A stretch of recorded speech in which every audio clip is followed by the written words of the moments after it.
जय हिंद प्यारे साथियों। आज इस क्लास में हम मैथ पेडागोजी के टॉप 15 क्वेश्चन पढ़ेंगे जो आपके एग्जाम पैटर्न पर हैं, जहां से आपको एग्जाम में प्रश्न देखने को अवश्य मिलेंगे। इसलिए आप सभी से रिक्वेस्ट है वीडियो कंप्लीट देखें और आप लोग कितना स्कोर कर पाते हैं वो भी हमें कमेंट करके अवश्य बताएं। तो चलिए भाई, हम शुरू करते हैं प्रश्न क्रमांक 1 से। कहा गया है अंकगणित की 4 मूलभूत संक्रियाएं हैं। बताना है यहाँ पर करेक्ट आंसर क्या होगा। सभी इसका आंसर देंगे। ये बार बार एग्जाम में पूछा गया क्वेश्चन है, तो ध्यान रखना। अंकगणित की 4 मूलभूत संक्रियाएं हैं योग, व्यवकलन, गुणा और भाग। अर्थात यहाँ पर जो हमारा करेक्ट आंसर है वो ऑप्शन डी के साथ जाएगा। ओके, प्रश्न क्रमांक 2 पर आते हैं। और कोई डाउट रहता है किसी भी क्वेश्चन को लेकर तो आप कमेंट में हमसे पूछ सकते हैं। यहाँ पर कहा गया है प्राथमिक स्तर पर गणित की पाठ्य पुस्तकों की सबसे अधिक महत्वपूर्ण विशेषता निम्नलिखित में से कौन सी है। बताएंगे आप लोग प्राथमिक स्तर पर जो गणित की पाठ्य पुस्तक होती हैं सबसे अधिक महत्वपूर्ण विशेषता कौन सी होगी। संकल्पनाओं का उच्चतर कक्षाओं से संबंध जोड़ना चाहिए। संकल्पनाओं को जटिलता से सरल रूप में प्रदर्शित किया जाना चाहिए। संकल्पनाओं को पूर्णतः श्रेणीबद्धता में प्रस्तुत किया जाना चाहिए, या फिर संकल्पनाओं को मूर्त से अमूर्त में प्रस्तुत किया जाना चाहिए। तो ध्यान रखना साथियों, यहाँ पर हमारा करेक्ट आंसर ऑप्शन डी के साथ जाएगा। संकल्पनाओं को मूर्त से अमूर्त रूप में प्रस्तुत किया जाना चाहिए। ओके, चलिए प्रश्न क्रमांक 3 पर आते हैं। और आप सभी से रिक्वेस्ट है वीडियो पसंद आए तो वीडियो को लाइक और शेयर अवश्य करें। गणित शिक्षण का मुख्य उद्देश्य क्या है। सवाल हल करने की क्षमता का विकास करना, सूत्र याद करने की क्षमता का विकास करना, तार्किक ढंग से सोचने की क्षमता का विकास करना, या फिर समस्याओं के हल करने की क्षमता का विकास करना। तो ध्यान रखना, गणित शिक्षण का जो मुख्य उद्देश्य होता है तार्किक ढंग से सोचने की क्षमता का विकास करना, क्योंकि हम सभी जानते हैं गणित की प्रकृति कैसी है, तार्किक है ना। चलिए प्रश्न क्रमांक 4 पर आते हैं। और जिन साथियों ने अभी तक हमारे टेलीग्राम ग्रुप पारस फ्री एजुकेशन को ज्वाइन नहीं किया है तो जरूर ज्वाइन कर लेंगे। यहाँ पर कहा गया है प्रश्न क्रमांक 4 में, एक छात्र फर्श पर अपनी पुस्तक रखकर उसके चारों ओर पेंसिल से लाइन खींचता है। खींची गई लाइन की लंबाइयों का योगफल है किताब का क्षेत्रफल, फर्श का परिमाप, फर्श का क्षेत्रफल या फिर किताब का परिमाप। देखिए बच्चे ने किताब के चारों तरफ इस तरह से लाइन खींची ना, तो चारों जो लाइनें खींची हैं इनका योग क्या होगा। तो भैया चारों भुजाओं का योगफल होगा परिमाप। किसका परिमाप, किताब का परिमाप। यहाँ पर राइट आंसर हमारा ऑप्शन डी के साथ जाएगा। प्रश्न क्रमांक 5 पर आते हैं। आपकी समझ से एक अध्यापक के लिए कौन सा कौशल अति आवश्यक होता है। बताएंगे आप लोग अध्यापक के लिए कौन सा कौशल अति आवश्यक होता है। बच्चों को ज्ञान की खोज के लिए प्रोत्साहित करना, बच्चों के लिए सभी सूचनाएं रखना, बच्चों से विषम वस्तु का स्मरण कराने की योग्यता, या फिर बच्चों को परीक्षा में अच्छे प्रदर्शन की योग्य बनाना। तो देखिए अध्यापक के लिए सबसे महत्वपूर्ण कौशल होता है बच्चों को ज्ञान की खोज के लिए प्रोत्साहित करना। ठीक है, यहाँ पर राइट आंसर हमारा ऑप्शन ए के साथ जाएगा, जिससे क्या है बच्चे हैं जो बच्चों में ज्ञान की खोज की शुरुआत हो सके। प्रश्न क्रमांक 6 पर आते हैं। यहाँ पर है एक गणित अध्यापक बच्चों में गणना करने की शक्ति को निम्नलिखित के द्वारा बढ़ा सकता है। एक अध्यापक चाहता है कि जो बच्चे हैं उनमें गणना करने की शक्ति बढ़ जाए, तो इसके लिए बताना है क्या करना चाहिए। संकल्पना को स्पष्ट करते हुए काफी अभ्यास करवाना, शिक्षण के दौरान कक्षा में क्रियाशील गतिविधियों का आयोजन करके, केवल एल्गोरिथम का प्रयोग करके, या फिर उपरोक्त में से कोई नहीं।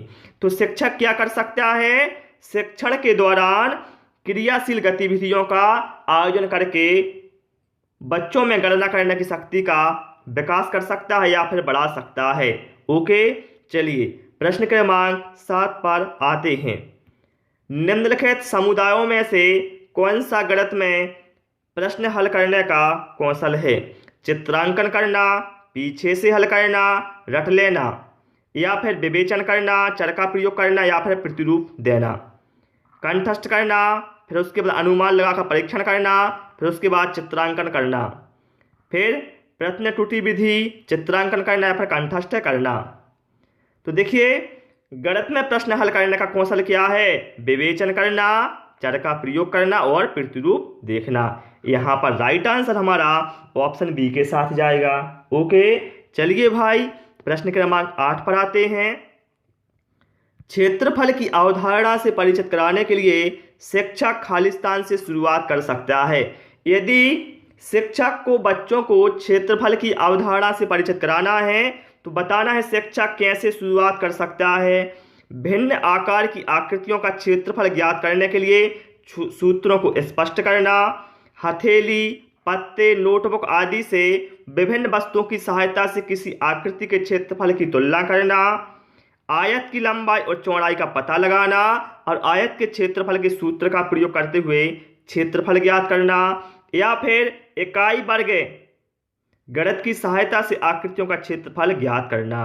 तो ध्यान रखना, क्षेत्रफल की अवधारणा से परिचित कराने के लिए शिक्षक शुरुआत कर सकता है हथेली, पत्ते, नोटबुक आदि इस तरह की विभिन्न वस्तुएं हैं जो इनकी आकृतियों के क्षेत्रफल की तुलना करके यहाँ से शुरुआत वो कर सकता है कि भैया इसका तो क्षेत्रफल देखिए इतना है, इसका क्षेत्रफल इससे ज़्यादा है। इस तरह से वो शुरुआत कर सकता है।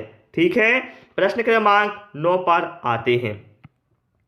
यहाँ पर कहा गया है प्राथमिक स्तर पर शिक्षार्थियों को माप का संदर्भ पढ़ाने के लिए निम्नलिखित में से कौन सा कथन सत्य है? ये भैया मोस्ट इंपोर्टेंट है, हर बार एग्जाम में पूछा जाता है। अप्रामाणिक मापों का उपयोग प्रामाणिक मापों के बाद करना चाहिए, प्रामाणिक मापों का उपयोग अप्रामाणिक मापों के बाद करना चाहिए, केवल अप्रामाणिक मापों का उपयोग करना चाहिए, या फिर अप्रामाणिक मापों का उपयोग नहीं करना चाहिए। और स्टूडेंट इसमें बहुत अधिक गलती करते हैं। तो ध्यान रखना साथियों, यहाँ पर हमारा करेक्ट आंसर होगा कि माप के संदर्भ में पढ़ाने के लिए जो सही कथन है वो होगा कि प्रामाणिक मापों का उपयोग अप्रामाणिक मापों के बाद करना चाहिए। समझ गए आप लोग? यहाँ पर करेक्ट आंसर हमारा ऑप्शन बी के साथ जाएगा। इससे हमें ये बेनिफिट होता है कि हमें मापन में जो त्रुटियां होती हैं उनका पता चलता है। ठीक है, और प्रामाणिक माप का महत्व भी बढ़ जाता है ना।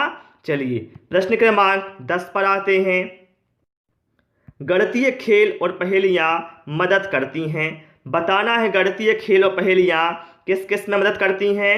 ऑप्शन है गणित के प्रति सकारात्मक अभिव्यक्ति को विकसित करने में, गणित और प्रतिजन के विचारों के संबंध स्थापित करने में, गणित को आनंददायक बनाने में, या पर समस्या समाधान के कौशल को प्रोत्साहित करने में। तो देखिए भाई, यहाँ पर क्या था? खेल और पहेलियाँ। तो मेरे भाई खेल और पहेलियाँ इन सभी में मदद करती हैं। ठीक है, इसमें भी करती हैं, इसमें भी। मतलब यहाँ पर ए, बी, सी और डी चारों ऑप्शन सही होने चाहिए। तो यहाँ पर हमारा करेक्ट आंसर ऑप्शन बी के साथ जाएगा, ए, बी, सी और डी। ओके, चलिए प्रश्न क्रमांक 11। शैलजा विभिन्न तरीकों से संख्या को व्यक्त कर सकती है। उदाहरण के लिए 4 बराबर वो लिख सकती है 2 धन 2, 4 बराबर लिख सकती है 1 धन 3। मतलब क्या है? वह एक संख्या को कई तरीकों से व्यक्त कर सकती है। तो बताना है वह संख्या की किस विकासात्मक अवस्था में है। विभाजनात्मक अवस्था, गुणनखंड अवस्था, संक्रियात्मक अवस्था या फिर परिमाणात्मक अवस्था। तो ध्यान रखना साथियों, जब शिक्षार्थी किसी संख्या को विभिन्न तरीकों से व्यक्त करता है तो इससे हमें ज्ञात होता है कि शिक्षार्थी संख्या की संक्रियात्मक अवस्था में है। यहाँ पर राइट आंसर हमारा ऑप्शन सी के साथ जाएगा। प्रश्न क्रमांक 12 पर आते हैं। कक्षा में बच्चों के मूल्यांकन का मुख्य उद्देश्य क्या है? जो बच्चों का मूल्यांकन कक्षा में किया जाता है इसका कुछ ना कुछ उद्देश्य होगा। तो बताना है क्या उद्देश्य है। बच्चों का आत्मविश्वास बढ़े, बच्चों के तुलनात्मक प्रवणता की जानकारी शिक्षक को प्राप्त करना, या फिर बच्चों को विषय ज्ञान में समझ बढ़े, या बच्चे कक्षा में नियमित रहें। तो मूल्यांकन का जो मुख्य उद्देश्य होता है वो होता है इससे शिक्षक को बच्चों के गुणों के बारे में जानकारी प्राप्त होती है कि बच्चे में क्या क्या गुण हैं, और बच्चे के अंदर जो विशिष्ट विशेषताएं होती हैं, क्षमताएं होती हैं, उनका भी पता चलता है। तो यहाँ पर हमारा करेक्ट आंसर हमारा ऑप्शन बी के साथ जाएगा। समझ गए?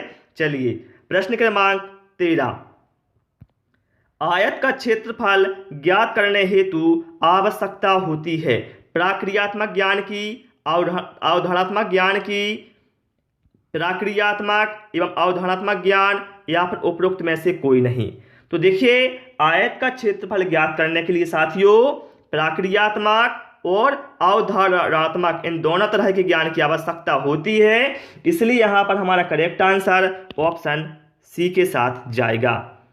यहां पर प्रश्न क्रमांक 14 पर आते हैं, जरा आंसर इसका सोच समझ कर दीजिएगा। मूल्यांकन का निकटतम संबंध किससे होता है? विषय वस्तु से, मूल्यांकन प्राविधियों से, उद्देश्यों से, या फिर सीखने की क्रियाओं से। तो देखिए साथियों मूल्यांकन का जो मुख्य उद्देश्य है या मूल्यांकन का मुख्य संबंध है वो होता है उद्देश्यों से। ठीक है, मूल्यांकन का निकटतम संबंध उद्देश्यों से होता है, क्योंकि मूल्यांकन से हमें इस बात का पता चलता है कि जिस उद्देश्य को हम प्राप्त करना चाहते थे या पूरा करना चाहते थे वह कहाँ तक अभी प्राप्त हुआ है। ठीक है, और इसमें कौन कौन सी कठिनाइयाँ आई। तो हम कह सकते हैं मूल्यांकन का निकटतम संबंध उद्देश्यों से होता है। ओके, चलिए प्रश्न क्रमांक 15 पर आते हैं। कहा गया है भिन्नों की संकल्पना से परिचित कराने के लिए एक अध्यापक प्रारंभ कर सकता है। यदि शिक्षक को या अध्यापक को अपने छात्रों को भिन्नों की संकल्पना से परिचित कराना है तो वह कैसे शुरुआत कर सकता है? तो सबसे अच्छा है शुरुआत करने के लिए कि वह उनके आसपास की वस्तुओं के भिन्नात्मक भागों की पहचान कराए। ठीक है, तो यहाँ पर राइट आंसर हमारा ऑप्शन बी के साथ जाएगा। ठीक है, ऑप्शन डी के साथ यहाँ पर हमारा करेक्ट आंसर चला जाएगा। तो प्यारे साथियों इस क्लास में केवल हमने 15 प्रश्न इंक्लूड किए थे जो कि मैंने आपको बता दिए हैं। क्लास कैसी लगी और आपने कितना स्कोर किया 15 में से वो हमें कमेंट करके अवश्य बताएं। क्लास पसंद आए वो सभी से रिक्वेस्ट है वीडियो को लाइक शेयर करें, और दोस्तों और यदि आपने चैनल को सब्सक्राइब नहीं किया है तो भाई सब्सक्राइब अवश्य करें। Thanks for watching this video.